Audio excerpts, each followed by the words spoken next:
Welcome to Whisperwood Stories. Today, we read one story from r/Library of Shadows. Let's begin.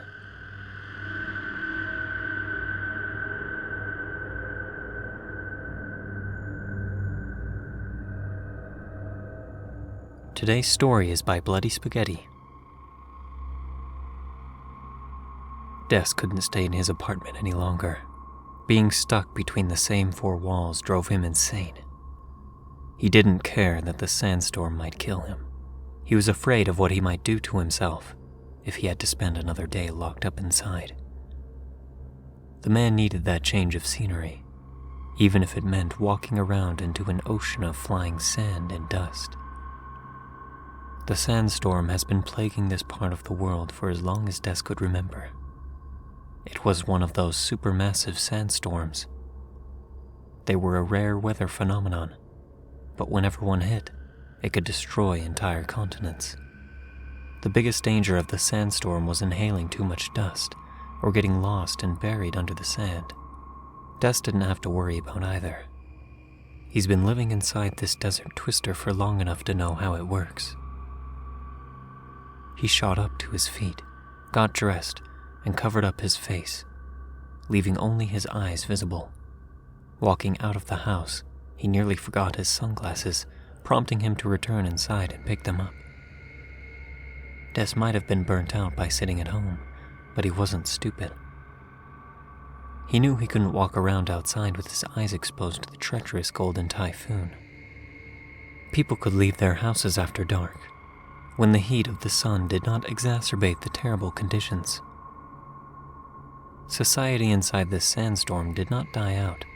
On the contrary, it thrived. By becoming nocturnal, everything shifted from day to night. Humanity adapted and carried on its usual course. Some people had speculated that the shift from day life to a nocturnal one was made for some dubious reasons. It couldn't have been just the need to avoid the heat, according to those skeptics. Entire societies existed for millennia in the desert, operating mainly in broad daylight. Some have come to speculate about the existence of sandstorm monsters that lurk around in the day, hunting unsuspecting humans who roam around in the daytime. Des never believed in monsters of any kind. He was a realist, a pragmatist. Whatever he couldn't explore and study simply did not exist in his mind. He knew that the shift from day to night in human life was done in the pursuit of better living conditions. At night, the temperatures dropped, and the sandy wind was the only remaining inconvenience. During the night, it was easier to avoid the mummified remains of people who had died as a result of the storm. People who were unfortunate enough to inhale too much sand, or died because of the heat, would often be left where they dropped. No one ever bothered picking up the remains of others. It wasn't worth it. Burying a loved one meant nothing. The storm would just cover up the gravestone and any other non-megalithic markers. Once this was clear to all, people started burying their loved ones in their yards, but this changed a little.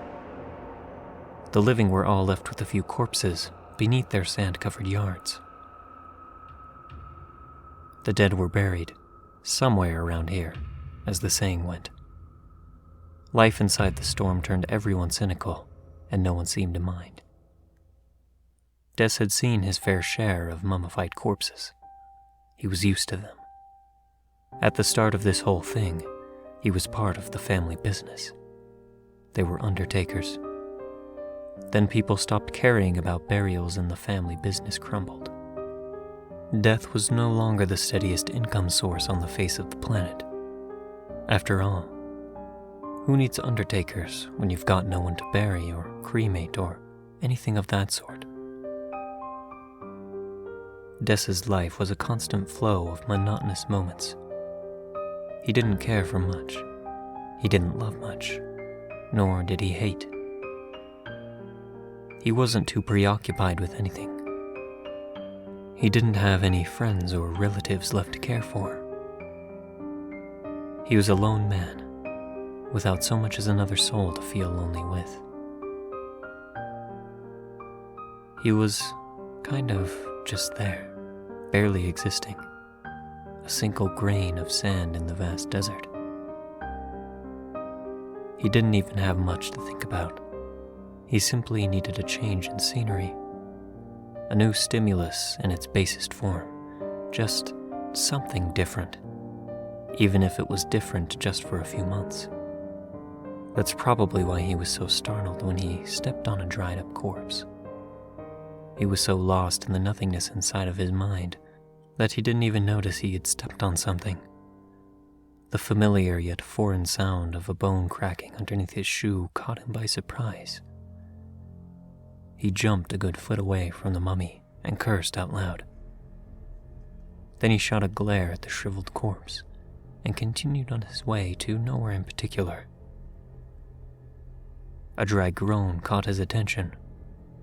He turned around and saw nobody, only jets of golden brown sand flying all over. Suddenly, the ground shifted not far from where he stood. It was subtle, almost like a mirage. Des stood and stared for a few moments before turning back again. He thought that he must be seeing things. The storm was known to play tricks on the minds of people before. Legends circulated that it was alive and preyed on people, like it was some sick spirit, or a god that secluded them and then killed them for some sinister purpose. Once he turned, his heart sank to his heels. The mummy stood before him. It was impossibly lanky. Its form seemed to take up all of Des's field of vision. The thing's face stretched into a feral scream. The eye sockets were sunken far into the skull, missing their eyeballs. The thing seemed like a nightmare come to life. The pitch-black holes where eyes once were, and the mostly toothless mouth, appeared like miniature black holes. They appeared to be full of rage and malice, as if angry at the fact that Des was alive. He tried running away, but he wasn't quick enough. Before he could move, the mummy grabbed him by the throat. A burning, hot sensation ran across his neck. He tried to scream, but no sound would come. He tried to break free from the monster's grip, but it was deceptively strong. Soon enough, he felt his feet leave the ground. No matter how much he struggled, the mummified thing would not let go of his neck. The burning sensation got worse with each passing moment. It started spreading all over his body. The heat made its way across his skin and his bones. His muffled screams must have amused the walking corpse, as his blood boiled within his frame. The man's skin dried out and stretched itself over the dwindling frame. The pain in his throat felt like the desert was trying to crawl into him. The sensation of burning hot sand and diamond shards in his trachea and esophagus tortured him for long minutes, before he finally couldn't handle the pain anymore. Des felt himself fade as everything turned black. The heat persisted, however. It wouldn't go away. With it persisted the burning, itching, cutting and pulsating pain that was centered on his throat.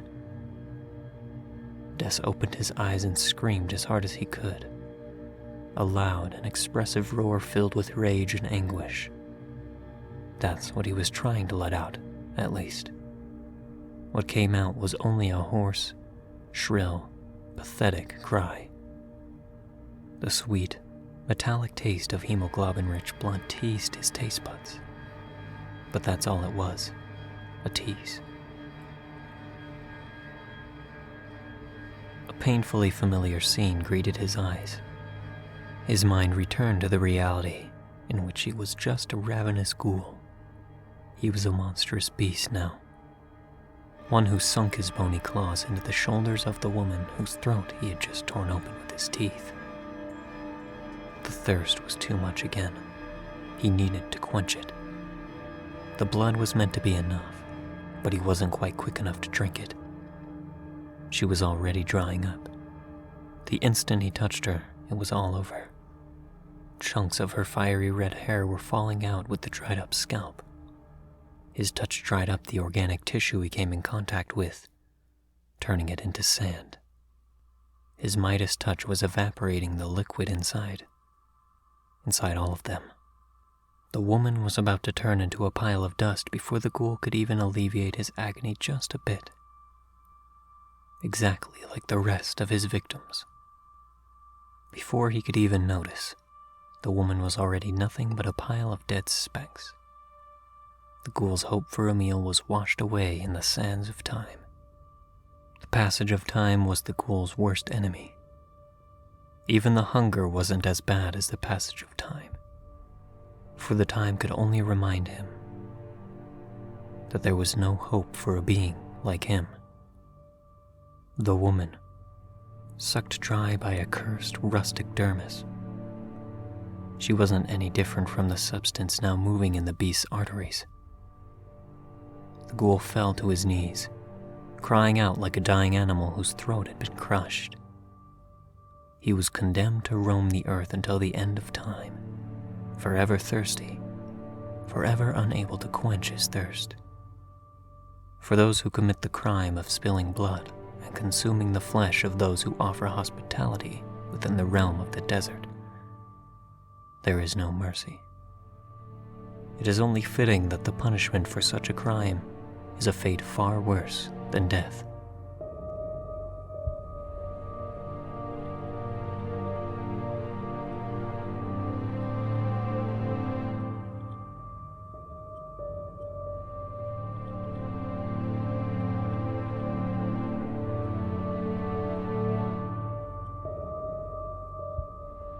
Thank you for listening to Whisperwood Stories. If you enjoyed, don't forget to comment, like, and subscribe down below. Do you have a recommendation for a subreddit or a story that you'd like me to read here? Consider commenting or sending it to whisperwoodsubmissions@gmail.com. Thanks again for listening, and be sure to check out the original Reddit post. Don't let the shadows get too close.